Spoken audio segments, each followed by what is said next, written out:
I'm now millionaire. 100 US dollar is 106 million 890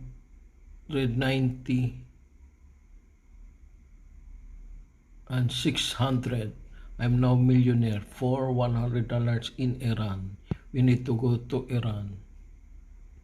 So 1 US dollar is equal to 1,068,906 Iran reals.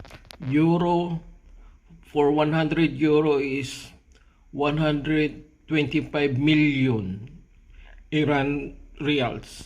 For British pound, 100 British pound is 144,927,536 pesos. Real. For Saudi Riyal, 100 Saudi Riyals is equal to 283,955 Iranian Riyals. Congratulations, I'm now millionaire. For $100, you have now 106 million. You will become millionaire in Iran.